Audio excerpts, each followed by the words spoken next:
Bag লইয়া বাবা রাজপ্রসাদ কারো ঘরে যায় নাই, 2-3 গ্রাম পার হইয়া গেছে।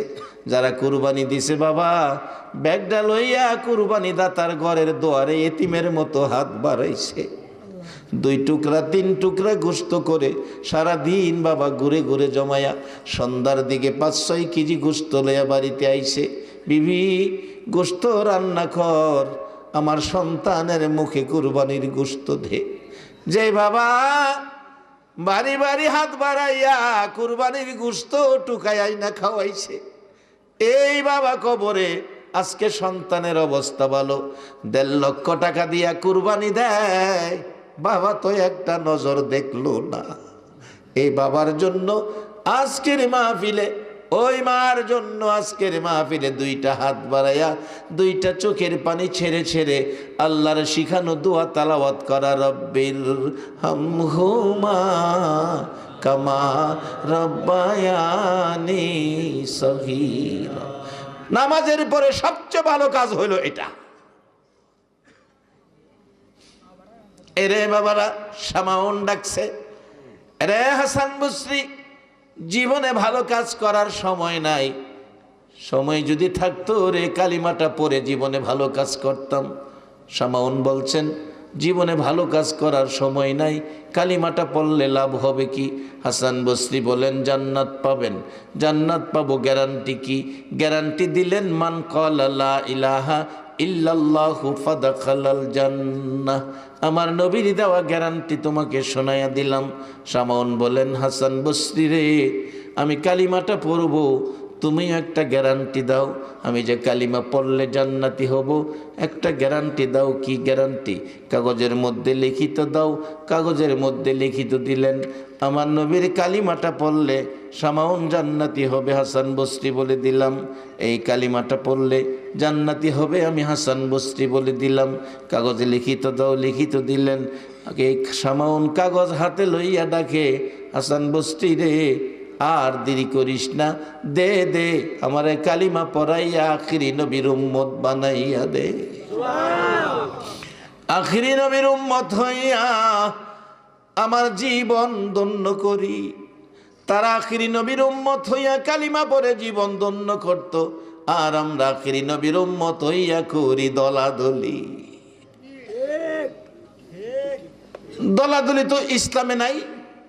কই ফাইলেন দলাদলি? ইসলামে তো দলাদলি নাই। ইসলাম নিয়ে দলাদলি করবেন কোন অধিকারে? ইসলামটার মালিক তো আল্লাহ। ইন্নাদ-দীনা ইনদাল্লাহিল ইসলাম। আর এই ইসলামটা প্রচারের দায়িত্ব পাইলেন নবী মুহাম্মদুর রাসূলুল্লাহ। আল্লাহ বলছে ওমাই ইউতির রাসূলা ফাকাদ আতা আল্লাহ, তোমরা আমার এই রাসূলের কথাগুলি মানো, তাইলেই হবে আমি আল্লাহর কথা মানা। কারণ রাসূল বানায়া কোনো কথা বলে নাই, আমি যা বলাইছি তাই রাসূল বলছে। এখন আল্লাহকে যদি পেতে চান রাসূলের মাধ্যমে যান, রাসূলের মাধ্যমে যান। আল্লাহকে যদি পেতে চান, আমার রাসূলের আদর্শ ব্যতীত আল্লাহ পাওয়ার বিকল্প আর কোনো রাস্তা নাই। দলাদলি না বাজান, হিংসা বিদ্বেষ না, ধাক্কা ধাক্কি না, কে কোন দলের এটা না। আমি নিয়ে আল্লাহরে খুশি করা, নবীর আদর্শ দিয়া আল্লাহরে খুশি করার কাজ কতটুকু করতে পারছি এই চিন্তায় থাকেন। সামাউন ডাকে, হাসান বসরি দে কালিমা পড়াইয়া দে। কালিমা পড়ে মুসলমান হয়ে গেলেন। লম্বা ঘটনা ছোট করে বলছি। হাসান বসরি কালিমা পড়াইয়া গেলেন। সামাউনের মৃত্যু হবে, অসুস্থতায় ভুগছেন, সময় যেন কাছাইয়া গেছে। ডাকতেছে আমার আশপড়শিরা রে, ও আমার আশপড়শিরা, আলিয়া ওলাদেরা, আমি তো মুসলমান হয়েছি, আমি বলে কালিমা লইয়া কবরে গেলে জান্নাত পাবো, সামাউন জান্নাতি হবে। হাসান বসরি লিখিত দিয়েছে, আমি মারা গেলে গোসল দিয়ে কাফন পরাবি, কাফনের ভিতরে কাগজটা দিয়ে দিস। আমি তো ভালো কাজ করতে পারি নাই, একটা কাজ ভালো করেছি, আমি আখিরি নবীর উম্মত হয়েছি, এই কাগজটা আমি কবরে যাইয়া দেখাবো। হাসান বসরির কাগজ কবরে দেখাবো।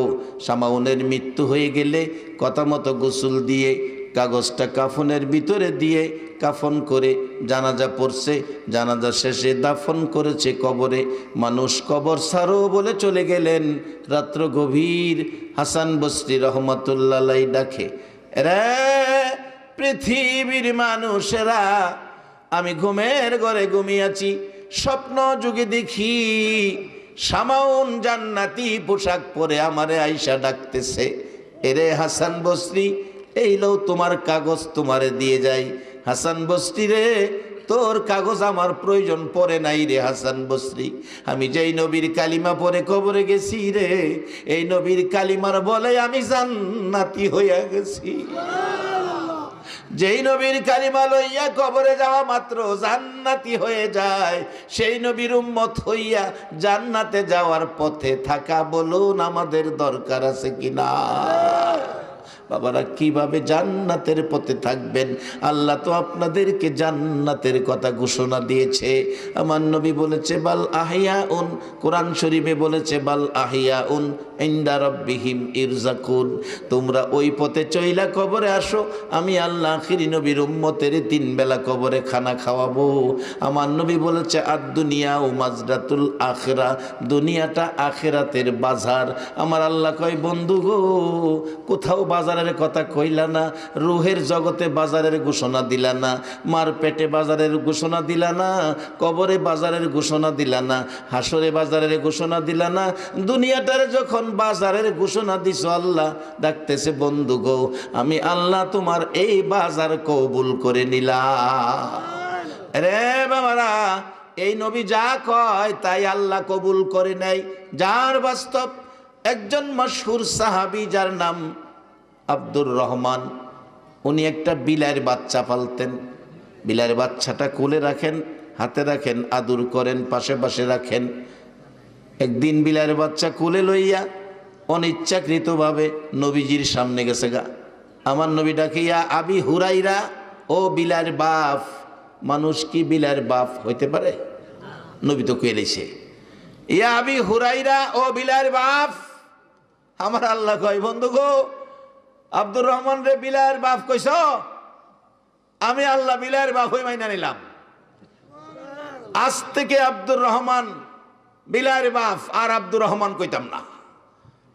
বেশিরভাগ হাদিস রিওয়ায়াত করেছে আব্দুর রহমান, কিতাবের কোথাও আব্দুর রহমান নাই, শুধু লেখছে আবি হুরাইরা, বিলাইয়ের বাপ। হাসরের মাঠেও আমার আল্লাহ তাকে বিলাইয়ের বাপ কইয়া ওই ডাকবো। নবী যেটা কয় এটা আল্লাহ পছন্দ করে। এখন এই নবীর কথাটা যদি আমরা মানি, তাহলে আমরা রেখে আল্লাহ পছন্দ করতো না? নবী কইছে দুনিয়া আখিরাতের বাজার। এখন কে কি বাজার করছে? বাজান, গরিব ধনী নাই, বাজার সকলের জন্য খোলা। আবারে আপনাদের মৌলভী বাজার, হাসিমপুরের বাজার, দোকানগুলি সকালে খুলে রাত্রে বন্ধ হয়, আবার পরের দিন খুলে। আমাদের এই দেহের বাজার, যেদিন দোকান বন্ধ হবে আর কিন্তু এই বাজারের দোকান খোলা হবে না। আল্লাহ বলছে বন্ধু, তুমি যে দুনিয়াটারে বাজার কইছো, এই বাজারের কাস্টমার তো অন্য কেউ হতে পারবে না। এই বাজারের কাস্টমার হইয়া গেলাম আমি আল্লাহ। তোমার মায়ার উম্মতেরে, তোমার পাগল উম্মতেরে, তোমার ইমানদার উম্মতেরে আমি আল্লাহ এই বাজার থেকে জান্নাত দিয়া দিয়া কিনা নিমুগা।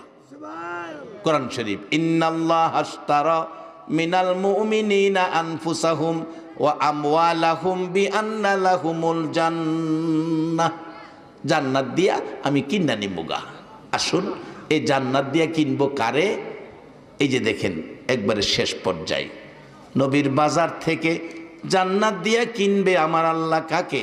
বাস্তবে হযরত ইমাম গাজ্জালী সাহেব রহমাতুল্লাহ আলাইহির জীবনীর থেকে বলছি। বহুত বড় দরজার আলেম ছিলেন, বহুত বড় একজন আল্লাহওয়ালা ছিলেন। ইমাম গাজ্জালী সাহেব স্বপ্ন যুগে দেখলেন নবীজি আসছেন। নবীজিকে যদি কেউ স্বপ্নে দেখেন, বলুন স্বপ্নটা কি স্বপ্ন না বাস্তব? সবাই বলুন। কারণ নবীর সুরত ধরার ক্ষমতা শয়তানের নাই। নবীরে যারা দেখছেন 100% নবীকেই দেখছেন, কোনো সন্দেহ নাই। ইমাম গাজ্জালী সাহেব রহমাতুল্লাহ আলাইহি বলেন, পৃথিবীর মানুষেরা রে, আমি স্বপ্নে দেখি নবী এসে আমার ঘরে। বাবারা, জানি না কোন দিন জানি, ও রায়পুরার ভাইয়ের আমার দেশি বন্ধুরা, কার ঘরে জানি গো মদিনার নবী আইসা যায়। রে গাজ্জালী, আমি নবী এসেছি তোমাকে একটা খবর শোনানোর জন্য। ইয়া রাসূলুল্লাহ, কি খবর বলুন? এরে গাজ্জালি, খবর হলো তোমার পার্শ্ববর্তী মহল্লার একটা লোক যার নাম আব্দুর রহমান, আব্দুর রহমান নামের লোকটা মৃত্যুবরণ করেছে। আমি খবর দিয়ে গেলাম লোকটা জান্নাতি, জান্নাতি বেহেশতি। তুমি যাইয়া সকালে গোসল দিও, কাফন পরাইও, জানাজা পরে কবরে নামায়ও। সকালবেলা মহল্লায় গেলেন, আব্দুর রহমান মারা গেছে। বাড়িটা কোনটা? সামনের বাড়ি। যাইয়া দেখে লোকেরা গোসলের ব্যবস্থা করবে, কাফন দাফন করবে, ব্যবস্থায় আছেন। বললেন আমিও আপনাদের সাথে আছি। লোকেরা কয় হুজুর, এত বড় একজন আলেম আল্লাহওয়ালা কিভাবে আমরা পাইলাম? হুজুর কিভাবে পাইলাম? আমরা তো কেউ আপনাকে খবর দেই নাই। ইমাম গাজ্জালী সাহেব বললেন তোমরা খবর দাও নাই, এই লোকটার জীবনে ভালো কাজ করেছে, লোকটার জীবনে ভালো কাজ করেছে, হয়তো বা এমন কাজ করেছে যেই কাজে আল্লাহ রাসূল খুশি হয়ে গেছে।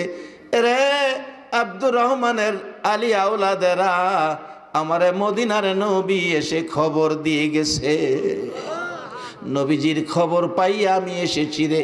আব্দুর রহমানের আলী আওলাদেরা, ঠিক আছে কাফন দাফন হবে।